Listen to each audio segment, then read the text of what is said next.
और आने वाले समय में देखो सबसे बड़ी किल्लत वो ये भाई और बहनों अनाज की आएगी। आदमी हर चीज को सहन कर लेगा, हर चीज के बिना रह लेगा। डीजल पेट्रोल कोई दिक्कत नहीं है, नहीं मिले तो कोई दिक्कत नहीं, घर पे बैठ जाओ भाई, आना जाना कोई जरूरी नहीं है। भैया अगर भोजन नहीं मिलेगा ना, अनाज नहीं मिलेगा ना, फिर क्या करोगे? और सोशल मीडिया पर आप देख रहे हो भाई और बहनों, जो एक्सपर्ट हैं वो इसी बात को लेकर बार बार वीडियो बना रहे हैं कि भैया भयंकर भुखमरी आएगी, भयंकर भुखमरी, जमाखोरी शुरू हो जाएगी। लोगों ने जमा करना शुरू भी कर दिया और अनाज की किल्लत आएगी। और कितना जमा कर लो? कोई ये सोचे कि मैंने तो 20 क्विंटल जमा कर लिया, मैंने तो 50 क्विंटल मैंने जमा कर लिया, 5 साल तक तो कोई दिक्कत नहीं है, 5 साल में तो सब समाप्त हो जाएगा। नहीं भैया, भविष्य मलिका में लिखा है अगर अनाज जमा करोगे तो उसमें कीड़ा लगेगा, बदबू मारने लग जाएगा, वो खराब हो जाएगा, कीड़े पड़ जाएंगे उसमें। उस अंतर्यामी से कहां तक छुपाओगे? क्या क्या छुपाओगे भैया, क्या क्या जमा करोगे? जब उसने युग परिवर्तन करना है, उसने इंसान को अपनी औकात याद दिलानी है, तो इंसान की फिर अपनी सूझबूझ काम नहीं आएगी। चाहे कितना पानी जमा कर लेना, पानी में कीड़े चल जाएंगे। कितना अनाज जमा कर लेना, खराब हो जाएगा, कीड़े पड़ जाएंगे। क्या खाओगे? कीड़े खाओगे क्या? रहना पड़ेगा भगवान के भरोसे, ये भगवान के भरोसे रहना पड़ेगा। भक्तों ने और जिन लोगों ने कुकर्म किए, भक्ति करी नहीं, उनको यहां से जाना पड़ेगा। अनाज जमा करने से, पानी जमा करने से, राशन जमा करने से, डीजल पेट्रोल जमा करने से कुछ नहीं होगा। कर लो डीजल पेट्रोल जमा, जब रोडें फूट जाएंगी, भूकंप आएगा, क्या करोगे? कहां जाओगे? तो भैया जो भगत है, भगतों ने तो भगवान के भरोसे रहना शुरू कर देना चाहिए। और वैसे तो परमात्मा ने बहुत सारे वीडियोज के माध्यम से आप और भगत भाई बहनों के विश्वास को दृढ़ किया हुआ है कि आने वाले समय में भगत तो भूखे मरेंगे नहीं। जैसे पांडवों को 14 साल का वनवास मिला था, 12 का या 14 का, तो वनवास के समय में कैसे परमात्मा ने पहले ही द्रौपदी के माध्यम से सूर्य देव से पात्र की व्यवस्था करवा दी थी, बैठे बैठे भोजन मिलता था। जबकि पांडव तो कोई भक्ति भी नहीं करते थे, पूर्व जन्म की भक्ति से परमात्मा ने ऐसा किया। आप और हमारे लिए तो परमात्मा सतलोक से लाके स्पेशल रख देगा। घर में 2 दाने नहीं होंगे, सुबह मटका भरा हुआ मिलेगा, सारी वस्तु परमात्मा जमा कर देगा। और ना करे तो ना करे, उसकी मौज। उसके पास तो असंख्य तरीके हैं अपने भगत को सुरक्षित रखने के लिए। ये शरीर उस परमात्मा ने बनाया, इंसान का बनाया हुआ नहीं है। पिंड प्राण जिन देने दाना, गरीब दास जाकू कुर्बाना। इस शरीर को परमात्मा चलाता है, भोजन नहीं चलाता। ये भोजन की आवश्यकता तो इसलिए पड़ती है कि ताकि ये निकम्मे ना हो जाए। अगर काम धंधा नहीं करेंगे तो ये शरीर इनका बैरिंग हो जाएगा, खराब हो जाएगा। इसलिए भगवान ने ये पेट लगा दिया। नहीं तो इस शरीर को चलाने के लिए भगवान ने कोई अनाज की आवश्यकता नहीं है, पानी की आवश्यकता नहीं है, ध्यान रखना। आदरणीय गरीबदास जी का उदाहरण दिया पूज्य गुरुदेव भगवान ने। वर्तमान में साथ संगति से जुड़े भाई बहनों को अपने गुरु पर उन विनाशकालीन स्थितियों में विश्वास करने के लिए ये छोटा सा गुरुदेव का सत्संग काफी है। गरीबदास जी के समय अकाल पड़ा था भयंकर। लोगों को घास तक खाने को नहीं मिली, मर गई दुनिया भूखी, अपने बच्चे तक बेच दिए। और उस समय जो गरीबदास जी के भगत थे, गुरुदेव कहते हैं कि गरीबदास जी के भक्तों को 1-1 महीने तक भोजन नहीं मिला। गरीबदास जी के भक्तों को भी 1-1 महीने तक भोजन नहीं मिला। लेकिन परमात्मा ने ऐसा आशीर्वाद दे दिया, उनको भूख लगी नहीं, ना प्यास लगी, ना भूख लगी 1-1 महीने तक उनको। देखिए क्या कह रहे हैं गुरुदेव भगवान, विश्वास के लिए काफी है भाई और बहनों। साहिब जी ने एक बार अकाल पड़ा था, जो गरीबदास साहिब जी की शरण में परमात्मा के बच्चे थे, उनको कोई आंच नहीं आई थी, 1-1 महीना भोजन नहीं खाया। नौका ने सुरक्षित शरीर रहा था, अंदर से फीड कर दिया मालिक ने, जैसे माँ के पेट में पाया करे। दिन में से आदरणीय गरीबदास साहिब जी को परमात्मा मिले सन 1727 में। सन 1717 में गरीबदास साहिब जी का जन्म हुआ। 10 वर्ष के थे, तो खेतों में गऊ चरा रहे थे, बहुत से और भी गवाले साथ थे।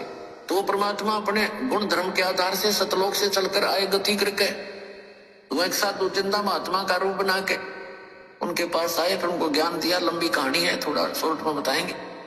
और वहां एक कंवारी गाय का दूध, आशीर्वाद से परमात्मा ने कंवारी गाय का दूध निकाला, उस दूध को पान किया, गरीबदास जी को पिलाया। अन्य ग्वालों वो दूध पान नहीं किया, जो कंवारी गाय से परमात्मा कबीर जी ने अपने आशीर्वाद से, परमेश्वर ने, सतपुरुष ने निकाला था। क्योंकि कंवारी गाय में दूध नहीं होता, परमात्मा सतलोक से मंगाते हैं अपना आहार, और वहां आ जाता है उससे निकाल लिया, दूध पी लिया। सतलोक से आता उनका सारा, तो आपका भी सतलोक से आ सकता है जब आप सच्ची भक्ति करो। तो सतकर मान लो, यहाँ तो कुछ भी नहीं है। 1-2 वर्ष आना, वो सारे टक्कर मार के मर जाए, ये लोग है और आप उस बच्चे हो। इतिहास बता रखा है गरीबदास साहिब जी ने कि एक बार अकाल पड़ा था। जो गरीबदास साहिब जी की शरण में परमात्मा के बच्चे थे, उनको कोई आंच नहीं आई थी। 1-1 महीने भोजन नहीं खाया, नौका ने सुरक्षित शरीर रहा था। अंदर से फीड कर दिया मालिक ने, जैसे माँ के पेट में पाया करे। तो कहते हैं ऐसे ही आपकी यहाँ भी मैं सुरक्षा ऐसे ही करूंगा जो मेरी शरण में। इतिहास बता रखा है गरीबदास साहिब जी ने कि एक बार अकाल पड़ा था। जो गरीबदास साहिब जी की शरण में परमात्मा के बच्चे थे, उनको कोई आंच नहीं आई थी। 1-1 महीने भोजन नहीं खाया, नौका ने सुरक्षित शरीर रहा था। अंदर से फीड कर दिया मालिक ने, जैसे माँ के पेट में पाया करे। इनमें से आदरणीय गरीबदास साहिब जी को परमात्मा मिले सन 1727 में। सन 1717 में। तो भाई और बहनों, आप और हमने डरने और घबराने की जरूरत नहीं है। चाहे धरती इधर से उधर हो जाए, चाहे भूख क्या, चाहे भूखमरी का बाप आ जाए, आप और हमारा बाल विवाह का नहीं होने वाला। इतना विश्वास एक भगत ने अपने गुरु पर होना चाहिए। गरीबदास जी के समय ना पूरी भक्ति थी, ना पूरा ज्ञान था, और जो गरीबदास जी की शरण में थे, 1-1 महीने भोजन नहीं मिला भगतों को, और भूख की याद भी नहीं आई। परमात्मा ने अंदर से फीड कर दिया, जैसे मां के गर्भ में परमात्मा ने 9 महीने आत्मा का पालन पोषण किया बिना किसी भोजन के। तो आज तो सारी सृष्टि का मालिक खुद धरती पर अपने ओरिजिनल रूप में, स्वरूप में, फुल फॉर्म में है। और आज तो पूरा भक्ति का कंप्लीट कोर्स दे रखा है। और आज तो हमने गुरुदेव भगवान को भोग लगा लगा के उनको रिझा रखा है, आरती उतार उतार के उनको रिझा रखा है। और हम तो उस भुखमरी के समय में, चाहे परमात्मा रसोई में दे ना दे, हमने उम्मीद भी नहीं करनी है। हम तो गुरुदेव भगवान के चरण धो धो के दोनों टाइम उनका चरणामृत लेंगे, और मालिक चाहेगा तो भूख ही नहीं लगेगी। मतलब ही नहीं है, चाहे 5 साल चलो, चाहे अकाल, दुनिया मर जाएगी, लेकिन परमात्मा की हंसों पर आंच नहीं आएगी। जय हमरा भगत पछोड़ी हुई तो हमारा नाम ना लेवे कोई। जब भगवान के भक्तों पे आपत्ति आ गई तो फिर परमात्मा का नाम कौन लेगा, फिर भक्ति कौन करेगा? फिर क्यों आज इतना संघर्ष कर रहे हैं देश दुनिया और समाज से? परमात्मा कहते हैं कल पे कारण कौन है, तू कर सेवा निष्काम, मन इच्छा फल देऊंगा जब पड़ेगा मेरे से काम। तो हमने तो मर्यादा में रहकर निष्पक्ष भाव से गुरु को पूर्ण ब्रह्म मानकर भक्ति करनी है बस। बाकी काम इस परमात्मा का है। सारी सृष्टि को बनाने वाला, शरीर को बनाने वाला ये भगवान है। भूखा मारने वाला, रोटी देने वाला ये भगवान है। सब कुछ करने धरने वाला ये है। तो आप और हमें कोई टेंशन नहीं होनी चाहिए भाई और बहनों। इसलिए भक्तों ने जरा भी चिंता नहीं करनी है।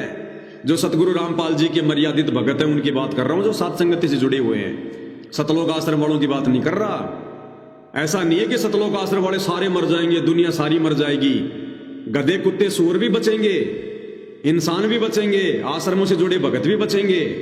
हो सकता है परमात्मा उनको भी भूख ना लगने दे, हो सकता है परमात्मा उनके घर में भी आटा भरेगा, लेकिन भरेगा उनके संस्कार से, उनकी मर्यादित भक्ति से नहीं भरेगा। तो आप और हमने संस्कार से नहीं, आप और हमने मर्यादित भक्ति से गुरु को प्रसन्न रखना है। क्योंकि जिनका संस्कार से काम चलेगा ना, उनको मोक्ष नहीं मिलेगा। आप और हमने संस्कार से नहीं, भक्ति से, मर्यादित भक्ति से, विश्वास के बलबूते पर आप और हमने उन परिस्थितियों का सामना करना है, क्योंकि हमने मोक्ष भी प्राप्त करना है। नहीं तो ऐसे ऐसे भयंकर इन अकालों का सामना अगर पार नहीं हुए तो ना जाने फिर हमने कितनी बार करना पड़ेगा। और फिर भुगत भुगत के मरेंगे, तड़प तड़प के मरेंगे फिर हम उन अकालों में, यदि रह गए तो वर्तमान में। तो हमने फुल टू फुल अपने गुरुदेव पर यकीन करना है, कोई जमाखोरी नहीं करनी बिल्कुल भी। जितना ला रहे हैं उतना ही लाना है, 1 किलो भी एक्स्ट्रा मत लाओ। और ये सोचकर तो बिल्कुल मत लाओ कि भाई धीरे धीरे धीरे धीरे कमी आ रही है, आगे ये चीजें मिलेंगी नहीं। सोशल मीडिया पर वीडियो देख देख के हमने डरना नहीं है, घबराना नहीं है। दुनिया भूखी मर सकती है, सतगुरु रामपाल जी के भगत नहीं मरेंगे जो मर्यादित है। और भाई जिन्होंने मर्यादा तोड़ रखी है, जो गुरु को परमात्मा मान के भक्ति नहीं कर रहे, जो वही दाढ़ी मूछ वाले कबीर की फोटो के ऊपर टंगे हुए हैं, तो भैया उनकी दुर्गति तो कोरोना में भी हुई थी। उन सतनाम प्राप्त, सार नाम प्राप्त, सार शब्द प्राप्त भक्तों की कई हजारों की संख्या में 2020 कोरोना के समय दुर्गति से मौत हुई है, जो सतगुरु रामपाल जी के भगत थे। तो मरने को तो आने वाले समय में भी जो है वो मरेंगे जब अकाल पड़ेगा। भूख से भी मरेंगे, प्यास से भी मरेंगे, बीमारियों से भी मरेंगे, लेकिन मरेंगे वही जिनको विश्वास नहीं है। जिनके संस्कार भी कमजोर हैं और जो गुरु को वर्तमान में परमात्मा भी नहीं मान रहे, वो मरेंगे। और भले सात संगति से नहीं जुड़ रहे, भले गुरु को परमात्मा नहीं मान रहे, लेकिन पिछले संस्कार अगर मजबूत हैं तो परमात्मा उनकी भी रक्षा करेगा। अब ये रक्षा तो भगवान ने महाभारत के युद्ध में उस टटीरी की अंडू की भी की थी। वो कौन सा भक्ति कर रही थी, लेकिन संस्कार से हुआ। तो आप और हमने संस्कार से रक्षा नहीं करवानी है, ध्यान रख लेना। जिसकी संस्कार से रक्षा होगी वो शतलोक नहीं जाएगा, क्योंकि उसके बाद परीक्षा खत्म हो चुकी होगी। तो आप और हमने तो भक्ति के बलबूते पर, विश्वास के बलबूते पर, भगवान के कोटे से हमने अपनी रक्षा करवानी है। उनको खुश रख के, उनके ऊपर विश्वास करके, डगमग ना होके, तब जाकर भाई और बहनों ये बात बनेगी। और ये सारी परिस्थितियां क्यों प्रकट हो रही हैं? सिर्फ आप और भगत भाई बहनों के भक्तों की परमात्मा परख करेगा। आपत्ति में पता चलता है कौन कितना भगत है। आपत्ति में, परेशानी में, दुख में, संकटों में पता चलता है। परमात्मा कहते हैं, साधु शब्दा परखिए दुख पड़े घरनार, सूर वीर जद जानिए जब रण बाजे तलवार।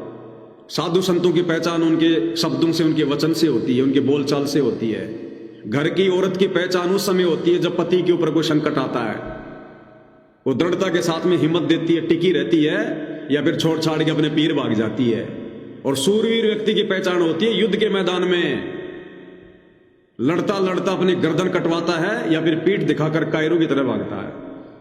इसी प्रकार भक्तों की पहचान भाई परेशानियों में, विपत्तियों में, आपत्तियों में होती है। कि दिन रात सतगुरु की महिमा करने वाले जब आपत्ति आएगी तब क्या रास्ता अपनाएंगे, तब देखेगा सतगुरु ये कच्चा हीरा है या पक्का हीरा है।